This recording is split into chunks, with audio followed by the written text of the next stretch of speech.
Hello hi नमस्ते आदाब स्वागत करता हूं मैं आपके अपने यूट्यूब चैनल जेडीएस एजुकेटर में। तो अब मैं फिर आज की क्लास में हम बात करेंगे दिल्ली सल्तनत, क्योंकि हम दिल्ली सल्तनत पढ़ रहे थे और उसमें हमने अर्ली टर्किश रूलर में हमने क्या देखा था। हम लोगों ने पढ़ा था कुतुबुद्दीन ऐबक के बारे में, उसके बाद हमने इल्तुतमिश के बारे में पढ़ा था, फिर रजिया सुल्तान के बारे में पढ़ा था, उसके बाद फिर हमने बलबन के बारे में पढ़ा था।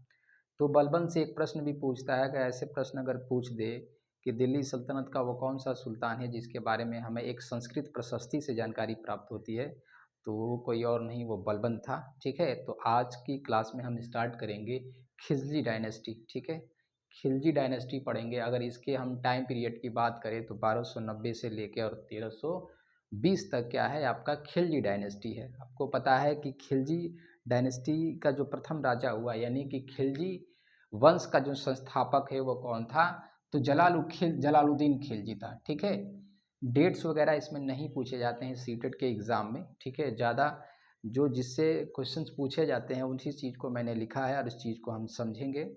क्योंकि जब आप इससे पीवाईक्यू उठा के आप देखोगे तो आपको अगर इससे जो क्वेश्चंस आए हुए हैं आपको देखने को मिलेंगे, तो डेट्स पर ज़्यादा आप ध्यान ना दीजिए। ठीक है, तो हमने अभी ये समझा कि खिलजी वंश का जो संस्थापक था वो जलालुद्दीन खिलजी था।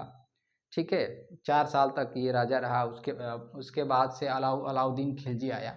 ठीक है, तो अलाउद्दीन खिलजी के बारे में समझने से पहले थोड़ा सा हम बात करते हैं इल्तुतमिश के बारे में। आपने देखा कि इल्तुतमिश जब राजा बना तो उसे कैसे मंगोलों का आक्रमण झेलना पड़ा। ठीक है, यानी दिल्ली सुल्तनत का वो पहला कौन सा सुल्तान था जिस पर मंगोलों का आक्रमण हुआ। तो इल्तुतमिश के समय भी मंगोलों का आक्रमण हुआ था। उसके बाद से उसे आंतरिक जो षड्यंत्र थी उस चुनौतियों का भी सामना करना पड़ा। जो छोटे छोटे और जो भारतीय राजा थे उनका भी सामना करना पड़ा। तो ठीक ऐसे ही जितने भी इसमें शासक आएंगे सबको इन समस्याओं का सामना करना पड़ेगा। तो जलालुद्दीन खिलजी के बाद जो राजा बना अलाउद्दीन खिलजी, जिसके बारे में हम आज पढ़ेंगे, तो उसे भी कौन कौन चुनौतियों का सामना करना पड़ा वो हम चीज़ देखेंगे, यहाँ पे डिस्कस करेंगे इसको। तो सबसे पहले चीज़ तो इसे भारतीय राजाओं की चुनौतियों का सामना करने पड़ेगा। उसके बाद से आंतरिक षड्यंत्र का भी इसे सामना करना पड़ेगा। मंगोलों का आक्रमण भी इसे देखना करना पड़ेगा। अब इन सबको टैकल करने के लिए अलाउद्दीन खिलजी को क्या करना होगा, अपने साम्राज्य में ऐसी चीज़ें करनी होंगी कि सारी, जिससे ये क्या किया जा सके, इसको रोका जा सके। भाई आंतरिक षड्यंत्र का भाई रीजन बन सकता है यहाँ पर, जो खुद एक कॉन्स्पिरेसी के साथ अपने चाचा की हत्या किया हो। ठीक है, इसने अपने चाचा की हत्या करके ही राजा बना था। ठीक है, तो कॉन्स्पिरेसी बनती है आपस में। उसके बाद इसी के समय मंगोल इन्वेजन होगा। ठीक है, तो हम थोड़ा सा इस पर बात करते हैं कि क्वेश्चन कैसे पूछेंगे। तो यहाँ से देखें अगर अलाउद्दीन खिलजी के बारे में, तो अलाउद्दीन खिलजी के सामने जो चुनौतियाँ आती हैं वो कौन है, तो आंतरिक षड्यंत्र की चुनौती। अब आंतरिक षड्यंत्र की चुनौती से बचने के लिए अलाउद्दीन को कुछ ऐसा करना होगा। तो अलाउद्दीन ने क्या किया, एक बड़ी संख्या में गुप्तचर नियुक्त किए। भाई कैसे पता चलेगा कि उसके बीच कौन सी ऐसी योजना बनाई जा रही है, षड्यंत्र किए जा रहे हैं, तो इन सबको समझने के लिए उसे कैसे प्राप्त होगा, वो तो एक राजा है। तो वो क्या करेगा, एक बड़ी संख्या में गुप्तचर नियुक्त करेगा। क्या करेगा, एक बड़ी संख्या में गुप्तचर नियुक्त करेगा।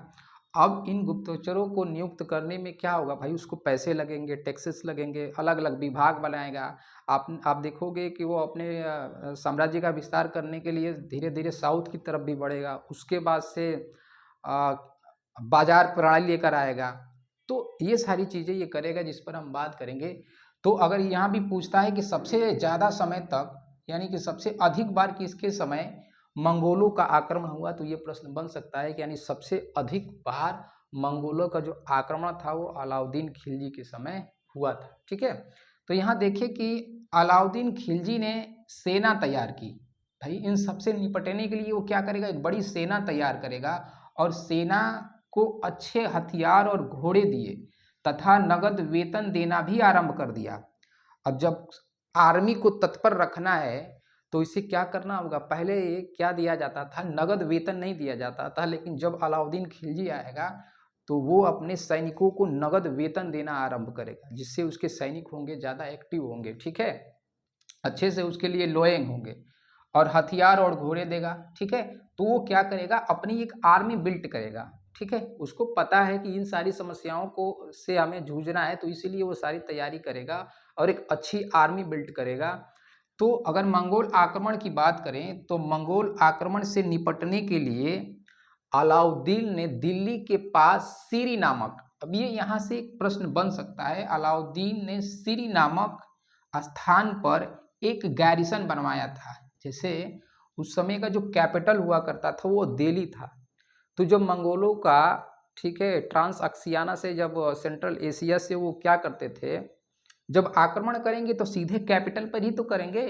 जैसे मान लीजिए ये कैपिटल है, ये दिल्ली है, यहाँ पे आक्रमण करेंगे तो इससे कुछ दूर पहले पहले ही एक गैरिसन बनवाया जाता था। गैरिसन क्या होता था, एक सैनिक छावनी हुआ करता था कि मेन कैपिटल पर आक्रमण करने से पहले सैनिकों को यहीं पे क्या किया जाए, यहीं पे जो आक्रमणकारी है उनको यहाँ पे हैंडल किया जाए। तो गैरिसन क्या होता था। तो ये प्रश्न यहाँ ये पूछ रहा है कि अलाउद्दीन खिलजी ने जब मंगोलों का आक्रमण, यानी मंगोल आक्रमण से बचने के लिए वो क्या करेगा, तो मंगोल आक्रमण से निपटने के लिए सीरी नामक स्थान पर एक गैरिसन बनवाएगा, ठीक है। तो ये प्रश्न 2019 में पूछा है सीटेट के एग्जाम में और आगे भी पूछ सकता है। तो गैरिसन क्या होता है, तो गैरिसन का मतलब होता है एक किलेबंद सैनिक छावनी। भाई कैपिटल पे हमला करने से पहले यहीं क्या किया कर लिया जाएगा, रोक लिया जाएगा, ठीक है। अब यहाँ अगर मैटर संभल गया तो फिर बाद में यहाँ के जो भी सारी चीज़ें हैं उसको पहले बाहर हटा लिया जाएगा। तो पहले लोग क्या बनवाते थे, तो छावनी बनवाते थे, गैरिसन जिसको कहा जाता था। ये बात आप समझ पाए होंगे कि गैरिसन क्या होता है। गैरिसन क्या है, एक किलेबंद सैनिक छावनी हुआ करता था और इसका निर्माण क्यों किया जाता है, ये बात आप समझ पाए होंगे। फिर आगे देखते हैं, फिर अलाउद्दीन आगे क्या करेगा। भाई अलाउद्दीन को पैसे की ज़रूरत है, ज़्यादा से ज़्यादा उसको पैसे की ज़रूरत है, तो उसके लिए वो क्या करेगा, तो अलाउद्दीन ने खराज की मात्रा को बढ़ाकर 50% कर दिया। अब खराज क्या होता था, तो खराज लैंड रेवेन्यू कह सकते हैं हम, क्या कह सकते हैं, लैंड रेवेन्यू कह सकते हैं। क्या है खराज, एक लैंड रेवेन्यू, भू राजस्व है, ठीक है। तो अलाउद्दीन ने खराज नामक कर को कितना कर दिया, 50% कर दिया। ये प्रश्न इंपॉर्टेंट हो सकता है, ठीक। उसके बाद इसने दो तरह के और भी कर लगाए, एक घरी कर और चरी कर। भाई हाउस टैक्स लगाया, उसके बाद से चरी कर, हार्डिंग यानी चारागाहों पर, जानवरों के लिए जो चारागाह होते हैं उन पर भी कर लगाया। जैसे कर उसने लगाए, ये प्रश्न बन सकते हैं, ठीक। उसके बाद अलाउद्दीन ने दक्षिण भारत को लक्ष्य कर कर अभियान किया। आपको पता है कि अलाउद्दीन का एक सेनापति था मलिक काफूर, जो एक हिजड़ा था। अब इसी के जरिए ये क्या करेगा, दक्षिण भारत की तरफ आक्रमण करेगा। और दक्षिण भारत में जो अभियान थे उसका अगर क्रम पूछ दे आपसे तो आप क्या बताओगे, तो सबसे पहले किसने किया था, किस पर किया था, तो देवगिरी, जो यादव शासक हुआ करते थे, ठीक है। वारंगल की बात करें तो यहाँ काकतीय वंश हुआ करता था। फिर द्वार समुद्र, ठीक है, उसके बाद से तंजावुर, फिर मदुरै, ठीक है। तो ये अगर क्रम पूछ दे तो हम ये बता सकते हैं क्या है, देवगिरी, वारंगल, द्वार समुद्र, तंजावुर, मदुरै, ठीक है। उसके बाद जब अलाउद्दीन इन सभी राज्यों को जीत लेगा तो क्या करेगा, इन्हें कहेगा कि आप तो शासन करिए लेकिन उसके बदले आप मुझे कर दीजिए, यानी टैक्सेस इनसे लेगा। यानी अलाउद्दीन ने इन क्षेत्रों को हराने के बाद इन्हें कर के बदले शासन की अनुमति दे दी, ठीक है। यानी कर दीजिए और क्या करिए, शासन करिए। तो दक्षिण भारत की तरफ, नॉर्थ इंडिया से दक्षिण भारत की तरफ जो खिलजी वंश का जो शासक था वो कौन था, जिसने अभियान चलाए थे, वो अलाउद्दीन खिलजी था, ठीक है। इस बात को हमने समझा।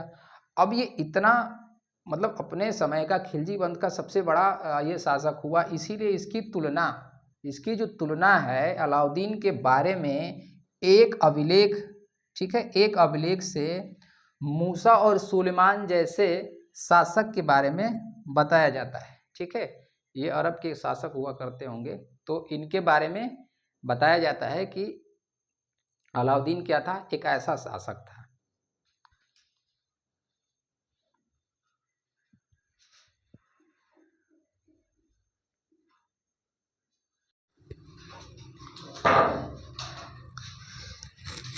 ठीक है। इसके बाद क्या करेगा अलाउद्दीन, तो इसके बाद अलाउद्दीन मार्केट रिफॉर्म पॉलिसी लेकर आएगा।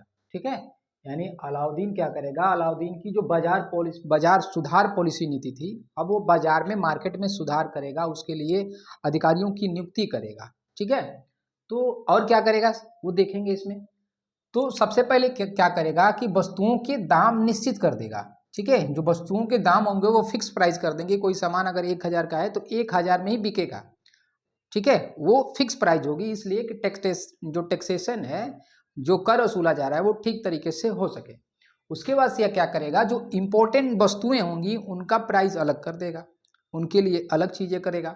यानी कि महत्वपूर्ण वस्तुओं के बाजार, जैसे घोड़े, कपड़े इत्यादि, जैसे और सारी ऐसी चीजें थी, उनका अलग अलग क्या करेगा, उनको स्थापित करेगा, क्योंकि उस पर बार्गेनिंग की जा सके। जितनी अच्छी बार्गेनिंग होगी उसे उतना ही ज्यादा क्या मिलेगा, टैक्सेस मिलेगा। ठीक, नेक्स्ट क्या करेगा, तो भ्रष्टाचार को रोकने के लिए उसने सहनाय मंडी, यानी कि भ्रष्टाचार को रोकने के लिए वो क्या करेगा, अधिकारियों की नियुक्ति करेगा, जिसमें एक अधिकारी का क्या नाम है, जिसको कहा जाता था सहनाय मंडी कहा जाता था, जो भ्रष्टाचार को देखता था। यानी हम उसे सहनाय मंडी को कह सकते हैं, मार्केटिंग इंस्पेक्टर, दरोगा। ठीक है, तो भ्रष्टाचार को रोकने के लिए सहनाय मंडी यानी मार्केटिंग इंस्पेक्टर नामक अधिकारी की नियुक्ति करेगा। कहा जाता था कि इसके समय जो बाजार प्रणाली थी, और ये था कि अगर कोई सामान तौलते वक्त अगर किसी कांटे में 1 किलो या आधा जितने केजी का अगर कोई क्या कर दे, कोई उसमें चोरी कर ले, तो ये कहा जाता था कि उस समय वो क्या करता था कि शरीर से उतने मांस निकलवा लेता था। तो मान लीजिए इससे अगर इस तरीके का अगर कानून बना हुआ है, नियम है, तो कोई वो चीज़ करेगा, इससे एक लोगों को सबक सीखने को मिलती थी। तो उस समय चोरी जो थी, भ्रष्टाचार था इसको ख़त्म करने के लिए ये चीज़ें उसने लाया था। फिर अलाउद्दीन खिलजी, यानी अलाउद्दीन खिलजी के मृत्यु के कुछ समय पश्चात, ठीक है, अब इसके मौत के कुछ समय पश्चात खिलजी वंश का पतन हो गया, और इसके बाद इसके जगह पर जो वंश आएगा उसको हम तुगलक वंश कहते हैं। ठीक है, तो खिलजी वंश के पतन के बाद कौन आएंगे, तुगलक वंश आएंगे, और वो क्या करेंगे, अब यहाँ पे शासन करेंगे। तो तुगलक वंश के बारे में अगर हम जाने, तो तुगलक वंश की स्थापना किसने किया था, तो तुगलक वंश की स्थापना गयासुद्दीन तुगलक ने किया था। इसके टाइम पीरियड की बात करें अगर, तो तुगलक वंश 1320 से और 1414। ठीक है, इसका फाउंडर कौन था, तो इसका फाउंडर था गयासुद्दीन तुगलक। ठीक है, यानी ये कहा जाता है कि दिल्ली सल्तनत में, ठीक है, जो सबसे लंबा पीरियड, सबसे लंबे समय तक अगर कोई शासन करने वाला वंश है तो तुगलक वंश है। आप यहाँ देख सकते हो 1320 से 1414 लगभग ये आपका हो जाएगा। ठीक है, 100, ठीक है, यानी कि 94 ईयर्स, लगभग 94 ईयर्स, यानी 94 साल तक। ठीक है, तो ये प्रश्न पूछ सकता है कि दिल्ली सल्तनत का ऐसा कौन सा वंश था जिसने सबसे लंबे समय तक शासन किया। तो दिल्ली सल्तनत के सबसे लंबे समय तक शासन करने वाला वंश कौन था, तो तुगलक वंश। ठीक, ये बात हमने समझा। फिर आगे समझते हैं मोहम्मद बिन तुगलक। मोहम्मद बिन तुगलक को हम शॉर्ट फॉर्म में क्या कहते हैं, MBT कहते हैं। ठीक है, तो तुगलक वंश का जो सबसे इंपॉर्टेंट राजा हुआ मोहम्मद बिन तुगलक, इसके बारे में हम पढ़ेंगे, क्योंकि इससे ही क्वेश्चन सीटेड में पूछे गए। सारे जो राजा थे वो इतने इंपॉर्टेंट नहीं है जितने कि मोहम्मद बिन तुगलक है। ठीक है, तो मोहम्मद बिन तुगलक के बारे में, MBT के बारे में पढ़ेंगे। इसने कुछ योजनाएं चलाई। ठीक है, अब इसके समय भी मंगोलों का आक्रमण होगा, तो मंगोलों के आक्रमण से बचने के लिए जो सबसे पहली योजना इसने चलाई, इसने क्या किया, राजधानी परिवर्तित किया। इसने अपनी राजधानी दिल्ली से दौलताबाद कर दी। ठीक है, जो कि महाराष्ट्र में है, क्योंकि मंगोलों का जो आक्रमण था वो बार बार कहाँ हो रहा था, तो बार बार दिल्ली पे हो रहा था। अगर हम इस मैप में छोटा सा समझें, यहाँ से देखें, अगर ये हम समझते हैं तो ये दिल्ली वाले, ठीक है, दिल्ली आक्रमण हुआ था। उसके बाद इसने क्या किया, MBT यानी मोहम्मद बिन तुगलक ने अपनी राजधानी दौलताबाद कर दी। कहाँ पे कर दी, दौलताबाद कर दी। अब यहाँ पे करने का रीजन ये था, ठीक है, कि मंगोल जितना नीचे आएंगे उतना फंसते जाएंगे, भाई चारों तरफ से घेर लिया जाएगा। इसकी पहली प्लानिंग ये थी। ठीक है, तो राजधानी परिवर्तन का अगर कारण पूछा जाए तो क्या था कि मंगोलों के आक्रमण को असफल करना। भाई तो फिर यहाँ से देखते हैं कि क्वेश्चन इससे कैसे बनेंगे। तो मोहम्मद बिन तुगलक ने सबसे पहली योजना क्या बनाई अपनी, ठीक है, तो राजधानी परिवर्तित किया, यानी राजधानी दिल्ली से दौलताबाद क्या कर दी, स्थापित कर दी, ठीक है। अब ये राजधानी परिवर्तन करने का जो कारण था, मैंने अभी आपको बताया कि मंगोल आक्रमण से सुरक्षा के कारण राजधानी परिवर्तन दिल्ली शहर से कहाँ कर दिया, दिल्ली शहर के देहलिए कोहना को गैरिसन शहर में बदल दिया। अब राजधानी परिवर्तन भी किया और उसके बाद, ठीक है, दिल्ली कोहना एक शहर है, वहाँ पे इसने गैरिसन भी बनवाया था, यानी सैनिक छावनी भी बनवाया था कि जो आक्रमण करे उसको रोकने के लिए गैरिसन होता था, ठीक है। मैंने गैरिसन के बारे में अभी आपको बताया। अब ये योजना तो इसने चलाई, लेकिन ये क्या हुआ, इसकी ये जो योजना थी असफल हो गई। असफल होने का कारण ये था कि इसने क्या किया कि दिल्ली में जितने भी थे लोग, यानी उसके राज्य में जितने भी लोग रहने वाले हैं, सबको वो क्या करेगा, यहाँ से शिफ्ट दौलताबाद करेगा। तो अब ये छोटा डिस्टेंस तो है नहीं, एक लंबा डिस्टेंस है, तो यहाँ से और यहाँ पे शिफ्ट होने में काफ़ी समस्याएं हुई। तो लोगों को ये लगा कि लोग प्रेशर की वजह से ये क्या हो गया, ये योजना जो इसकी थी ये असफल हो गई। तो इसके असफल होने का कारण ये था कि इस योजना के असफल होने का कारण जनता पर अत्यधिक दबाव था, जनता पर अत्यधिक प्रेशर होने लगा। भाई ज़्यादा दूरी थी, कुछ भूख से मर गए, कुछ गर्मी से मर गए, कुछ ऐसे मर गए, ठीक है। तो ये समस्याएं हुई जिसकी वजह से ये जो योजना थी इसकी फेल हो गई। और ठीक है, तो इसने अगर ये पूछेगा कि मोहम्मद बिन तुगलक ने कौन सा गैरिसन बनवाया था, तो किसे बनवाया था, कौन से शहर को, तो दिल्ली कोहना शहर को इसने क्या बनवाया था, गैरिसन बनवाया था। ये प्लानिंग इसकी फेल हो गई, मैंने अभी आपको बताया, ठीक है। उसके बाद से ये दूसरी प्लानिंग क्या करेगा कि मंगोलों पर आक्रमण की योजना करेगा। अब ये सोचेगा ये कि मंगोल बार बार आक्रमण कर रहे हैं, अब हम लोग क्या करेंगे, उसके यहाँ आक्रमण करेंगे। तो ये अपनी एक आर्मी बिल्ड करेगा, उन आर्मी को एडवांस पेमेंट देगा, यानी कि अग्रिम वेतन पहले से पैसा देकर तैयार करेगा, ठीक है, मंगोलों पर आक्रमण करने के लिए, ठीक है। तो यहाँ से हम देखें क्वेश्चन कैसे बनेगा कि मंगोलों पर आक्रमण की योजना, मोहम्मद बिन तुगलक ने एक सेना का गठन किया, ठीक है, और अग्रिम वेतन दिया और मंगोलों के ऊपर आक्रमण की योजना बनाई, ठीक है। लेकिन इसका दुर्भाग्य ये है कि ये भी योजना इसकी असफल हो गई, ठीक है, ये भी योजना क्या हो गई, असफल हो गई। आपको पता है कि सेंट्रल एशिया, यानी कि आप ज्योग्राफी में पढ़े होंगे कि आप जितने ध्रुवों के पास जाएंगे, ठीक है, ऊपर जाएंगे तो टेम्परेचर क्या होगा, लो होगा, ठंड बढ़ती जाएगी। तो इसने मौसम का गलत चुनाव कर लिया था, गलत समय में निकल गया था, ठीक है। अब ज़्यादा ठंडी की वजह से निकला और जो भी इसके सैनिक थे जाते जाते ठंड से, कहा जाता है कि आधी तूफान आया ठंड वाली और उसी में दबकर सारे सैनिक मारे गए, कुछ वापस लौट कर भी आए। तो ये जो योजना है इसके असफल होने का कारण क्या था, खराब मौसम के कारण ये योजना असफल रहा, ठीक है। इतनी बातें हमने किसके बारे में पढ़ा, मोहम्मद बिन तुगलक के बारे में पढ़ा। इसकी दो योजनाएं चली और दोनों योजनाओं में पहली योजना ये थी कि सबसे पहले ये क्या करेगा, राजधानी परिवर्तन करेगा, ठीक है, और दूसरा क्या करेगा, मंगोलों पर आक्रमण के लिए अपनी एक योजना तैयार करेगा मंगोलों पर आक्रमण के लिए, और ये भी योजना इसकी क्या हो जाएगी, फेल हो जाएगी, ठीक।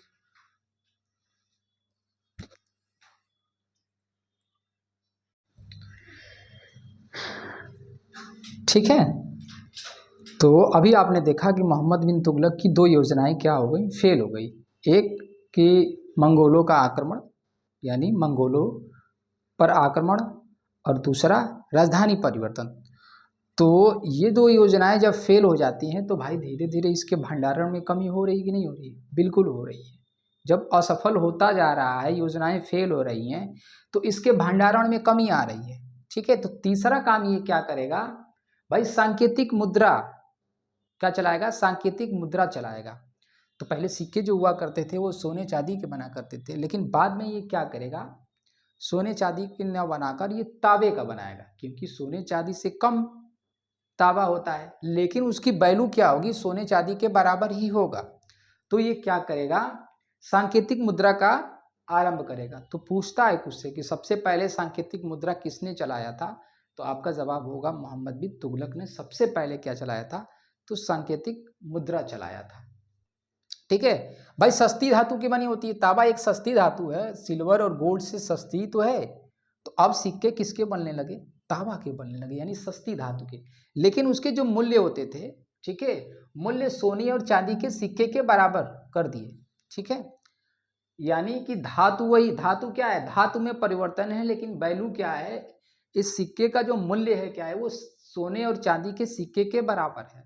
ठीक है, फिर अब इसने ये सारी चीजें की, प्रॉब्लम इसमें ये हुई कि सिक्के आप देखोगे कि नोट बनता है तो उस पर बहुत सारे ऐसी चीजें क्लियरली लिखा होता है, या सिल्वर के चांदी के उसमें तार लगे होते हैं, या बहुत सारे सिंबल होते हैं, ऐसी बहुत सारी ऐसी चीजें होती हैं कि कोई इसकी कॉपी ना कर सके, जालसाजी ना कर सके। इसने सिक्के तो बनवाए तांबे के।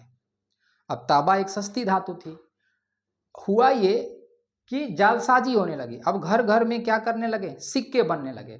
सिंपल सिक्का था तांबे का, तो सभी लोग बनाने लगे, सभी लोग क्या करने लगे, सिक्के बनाने लगे, जालसाजी होने लगी। ठीक है, इसीलिए तो अगर गवर्नमेंट क्या बनाती है, नोट बनाता है, तो उस पर बहुत सारी ऐसी चीजें होती हैं कि सब लोग उसको कॉपी नहीं कर पाते हैं।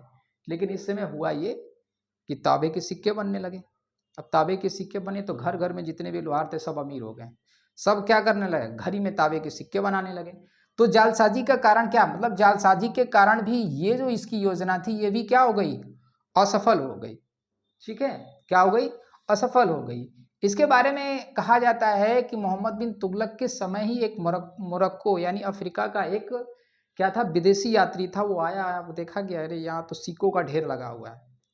तो उसने ये कहा कि ये राजा क्या है, पागल हो चुका है, इसको कुछ समझ नहीं है। ठीक है, तो इब्न बतूता किसके समय में आया था, तो इब्न बतूता मोहम्मद बिन तुगलक के शासन काल में आया था, जिसने अपनी किताब क्या लिखी, रहला लिखा था। इसकी किताब का नाम है रहला, नाम है। ठीक है, और यहाँ पे इसने इस जालसाजी के बारे में जिक्र भी किया था, और इंडियन बांस यानी कि भारतीय बांस के बारे में भी ये क्या करता है, वर्णन करता है। तो इसकी तीसरी जो योजना थी ये असफल हो चुकी। ये इतना बड़ा किस्मत का बेचारा आदमी था। ठीक है, उसके बाद भी नहीं मानेगा, फिर क्या करेगा भाई, उसे संभालने के लिए क्या करेगा, दोआब क्षेत्र यानी गंगा और यमुना वाले क्षेत्र में क्या करेगा, जो कृषि होगा, जो कृषि पर टैक्स होगा वो बढ़ाएगा। भाई लोग तो परेशान होंगे ही, एक तो खजाना खत्म हो रहा है, उसमें टैक्स लगा रहा है। तो करेगा ये दोआब वाले क्षेत्र यानी गंगा और यमुना वाले क्षेत्र पर, ये कहेगा कि यहाँ पे 2 फसल आप लगाइए, एक फसल दीजिए मुझे और एक फसल आप रखिए। एक फसल से क्या होगा, जो टैक्सेशन है उसे क्या किया जाएगा, पेमेंट किया जाएगा। ठीक है, तो इसने क्या किया, इसने दोआब क्षेत्र पर क्या लगाया, कर लगाया, 2 फसल उगाने की इसने अनुमति दी, और इसके लिए किसानों को इसने एडवांस पेमेंट भी दिया, यानी अग्रिम भुगतान भी किया। लेकिन देखिए फिर इसकी किस्मत खराब, इतनी किस्मत खराब तो किसी राजा की नहीं हुई। और उसी समय क्या हो गया कि अकाल पड़ गया, यानी अकाल पड़ने की वजह से ये योजना भी इसकी क्या हो गई, फेल हो गई। तो हमने अभी किसके बारे में समझा, मोहम्मद बिन तुगलक के बारे में समझा। तो मैं उम्मीद करता हूँ कि ये बातें आपको समझ में आई होंगी, और आप चाहो तो नोट अच्छे से बना सकते हो, इससे क्वेश्चन आपको देखने को डेफिनेटली मिलेंगे, बड़ा ही इंपॉर्टेंट है। ठीक है, तो आप चाहो तो अच्छे से नोट बना सकते हो। ठीक है, आज के लिए इतना ही, नमस्कार, फिर मिलेंगे कल अगली क्लास में।